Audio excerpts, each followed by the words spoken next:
Service. It's an agency of the U.S. Department of Agriculture, and I want to thank the Warwick County Soil and Water Conservation District for their Quarantine Conservation Series and asking me to do this video today for you.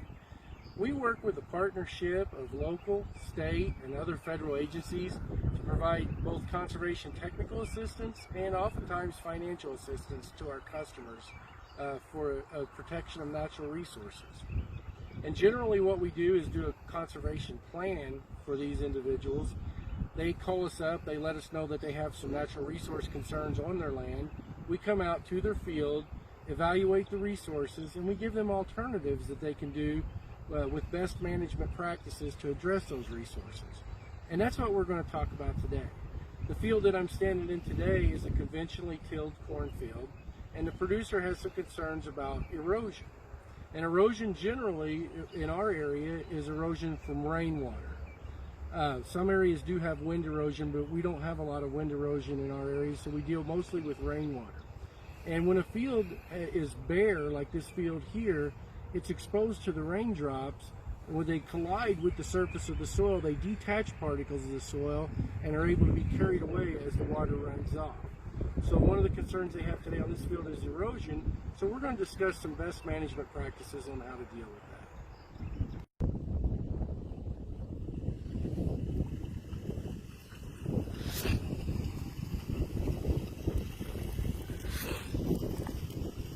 This practice that we're looking at here is a grade stabilization structure.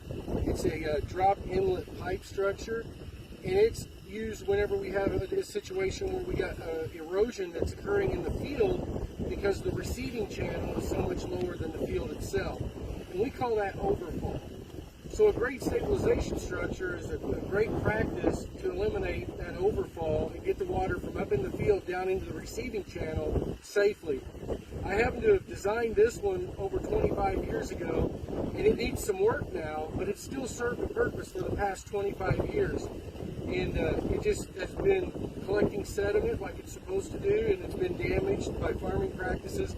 So it needs a little bit of work, but other than that, for 25 years, it was only designed to last 10. It's doing a really good job. Okay, this field here has a grassed waterway as one of the best management practices to address gully erosion. When the water runs off of a field, it concentrates into one area and flows across the field, oftentimes creating gullies and things that are hazardous to cross with farm equipment. A grassed waterway is where we just shape a channel and sow it down to grasses, and it stays that way in a permanent condition, and the water can flow across the grass on the way to the receiving channel. And this helps control gully erosion. Also in this field, you'll see that there's a lot of dead vegetation outside the waterway, and that's a cover crop that was planted last year after the cash crop was harvested and allowed to grow all winter long, and has recently been terminated because they're getting ready to plant into it. So we have two practices here. We have cover crops that are protecting the soil. You notice you don't see any soil in this field at all.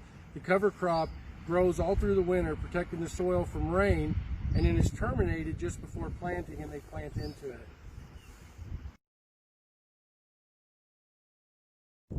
This is another practice that we often use to control gully erosion on ag land, and this is a water and sediment control basin, or WASCOB is what we call them. Some people call them terraces, dry dams, and there's different terms for them. But a water and sediment control basin is where we install an underground tile as an outlet, and we install these risers to intercept the water on the surface, which is supported by a dam to hold the water. And the dam is usually built perpendicular to the flow of the water. So this dam is running this way. It's intercepting the water that would run off this field during a hard rain, and it collects it and allows it time to run down this riser. And we usually design these to hold the water for 24 hours so that all the sediments possible can settle out of the water as it's exiting this basin area. If you also notice, you see an awful lot of previous crop year's residue on the surface of the soil. It's because this producer is doing no-till, which is also another best management practice. So they're keeping last year's crop residue on the surface, doing minimum disturbance to plant this year's crop, and that old dead plant residue will help intercept raindrops and help control erosion. This practice here is a little bit unconventional considering that most of our customers are farmers. But these farmers, husband and wife, came to me almost 30 years ago and said, we got this field that's losing productivity. It's really kind of a pain to farm. It's very steep. And we just want to enroll it in some type of program where we don't have to farm it anymore, but can still get some type of financial gain. So we discussed the Conservation Reserve Program.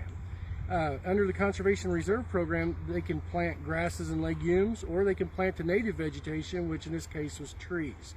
So as you can see behind me, this area has been in trees for almost 30 years, and the landowner's happy. They have a forest now where there used to be cropland that was marginal at best and very difficult to farm because of years of severe erosion.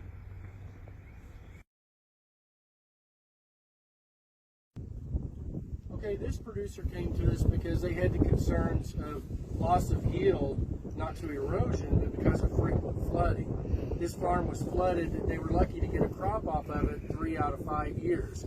So they had the concern of what we're going to do. It's not profitable to continue trying to farm it. So we utilized the Wetland Reserve Easement Program to enroll the land into native wetlands as it would have been hundreds of years ago.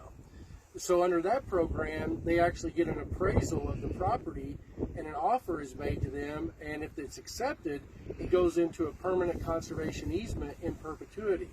And in this case, we restored native vegetation and wetland characteristics to the farm, and it will stay this way forever. So that was their resource concern.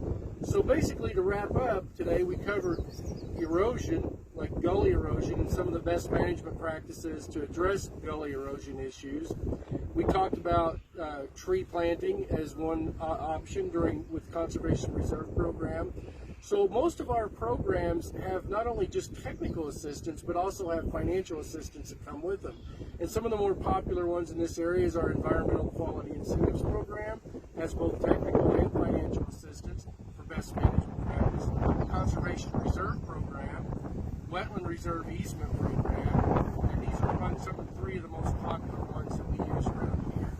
So we would normally come out at your request, invited, and we do a conservation plan with you. We discuss alternatives, and you decide.